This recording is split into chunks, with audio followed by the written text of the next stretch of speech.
I have my board set up correctly with the top section, middle, and bottom all laid out. It says on the back in the corner which section it is, so that way you know how they line up, and you also know if you did it right because they fit together like Lego pieces. I've got my little bullseye placed at the bottom of the track, and I've got my target. You could have it further away if you wanted, but for this space's sake, I have to have it kind of just like right there. So yeah, this is the correct. Yeah, so the two people playing will need to determine who went to work last. I'm just going to say for the sake of this example that whoever is using the blue piece went to work last, so we can go ahead and do them first. So player one, the blue guy, will take their beanbag, and once they say they are ready, they will go ahead and start the timer.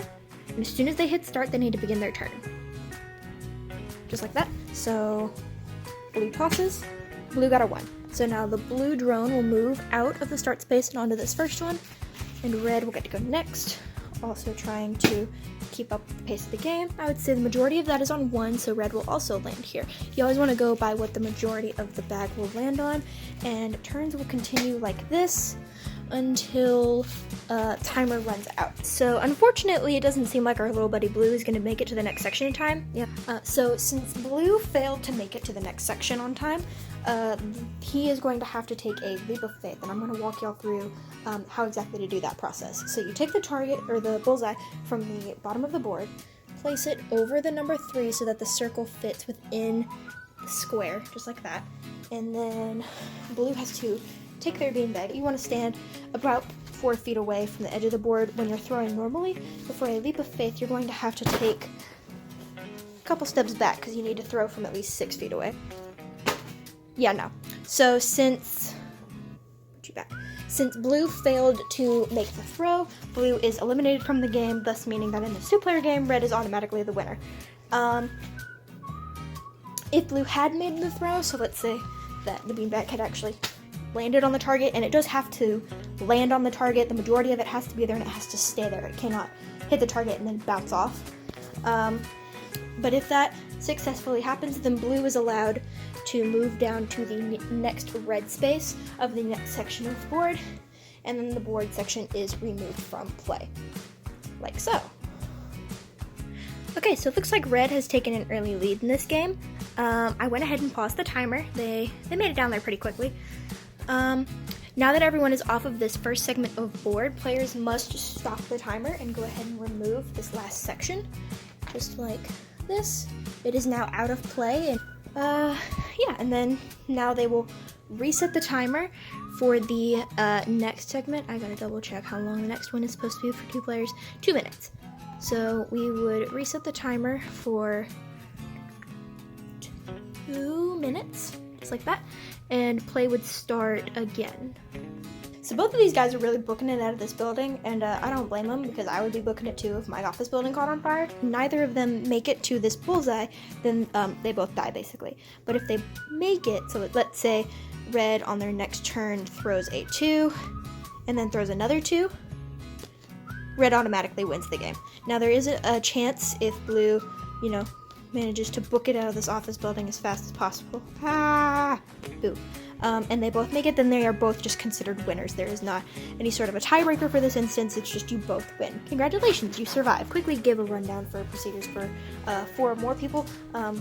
It's pretty much the same as 2, 3. You establish who's going to work last, you set up all of your office drones at the start space. This is their little cubicle that they all share, I guess.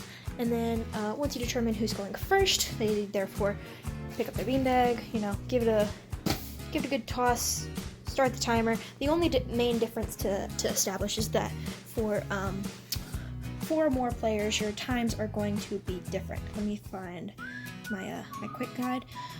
So as you can see, for 4 players, your top section is going to be timed for 5 minutes, the middle will be timed for 3, and then the bottom will be timed for 2. Alrighty, so I'm going to go over the catch-up mechanic that I've implemented in your rules. It is your first bullet point under special procedures, and I'm just going to walk you through a pretty basic example. So we have a scenario here where 4 people are playing, and whoever is controlling this blue drone has already made it onto the middle section of the board. Now it's yellow's turn. let us throw yellow's little beanbag right here. Boop. And I can't actually see it from where I am. The majority of yellow's landed on, I would say, 3. Okay, so because it's the yellow's first turn on this specific section of board, yellow will actually get to move double the number that he threw. So yellow landed on 3. Instead of moving just 3, yellow will get to move 6. So 1, 2, 3, 4, I can't move, 5, and 6. Now in the same scenario, we're going to have red's turn. Now red is also a player who is moving after blue has initially moved onto this section of board. So let's see what happens for little old red. Ah, darn it, red only got a 1. So because red will not be landing on a new section for this turn, of course they only get to move 1. Okay, so now we're going to go over unsportsmanlike conduct, because I know we as avid gamers tend to be, sometimes we're a little bit of a jerk. So I'm going to set up an example again. This one's going to be 3 players, and we're just going to have everyone kind of clustered around this section of the board. We're going to say that it is now green's turn, and green's all upset and butthurt because he's in last and the timer is about to run out and yada yada yada.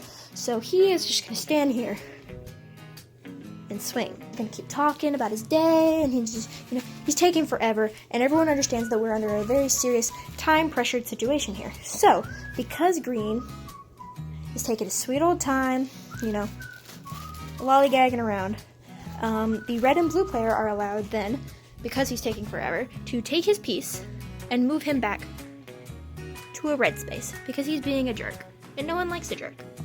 Something to keep in mind with this entire game is that you must continuously maintain forward movement. So you are not allowed to kind of move back and forth between these spaces and just kind of mess with everyone. You have to continuously move downwards, because you're trying to reach your goal down here. Your ultimate goal is to just be safe, and that's all anyone wants in life. So, the blue spaces right here, if a player lands on a blue space, we're just going to use good old blue and green here, for example. So let's say they're like this, and blue just landed on this blue space. Because blue landed on this blue space, he is allowed to pick an opponent and move them back to the nearest red space of the section that they are currently occupying. So, he chooses red because red's getting a little too close, and red is still in the top section of the board, so this is a very unfortunate move for him, because blue now gets to move his opponent all the way back to the beginning. So red is moving along down the track, really mad at blue, putting him all the way back at the beginning. And red lands on this purple space. So, because of this, red is now able to swap places with any opponent that he chooses. So red is still mad at blue. Just go sit back there. And so now blue, having to maintain forward movement, has to move out of the section. He's not allowed to move backwards into this area. Now another example of the purple being used is, let's say that green happened to be right here, and blue landed on this purple space right up here. This is actually allowed. He is allowed to take green and move him back down here, and then blue is allowed to move down here. Okay, so now we're going to go over the yellow spaces. So red is currently occupying a yellow space, and it is now blue's turn. Blue has thrown a 1. How lovely. So then blue lands on a 1.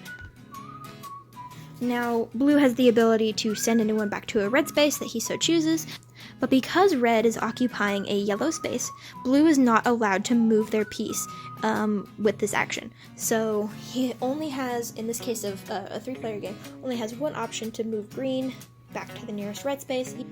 And just to clarify, these red spaces, they don't actually do anything, they just serve as markers for other actions. Yeah, so in short, in your rules, everything is explained in much more detail on the previous pages, but the very last page of your rulebook has a quick guide for everything you kind of need to know. It's got a turn guide that shows you the basic steps of what a turn looks like. It's got a time chart showing you for how long each section will need to be timed for. It's got a quick little go-to chart to remind you what these spaces do or mean, or if they, mean anything in the case of red. And it also has a quick little section to try and remind you of the different special mechanics that are a little more complicated and can't, very easily fit into this chart.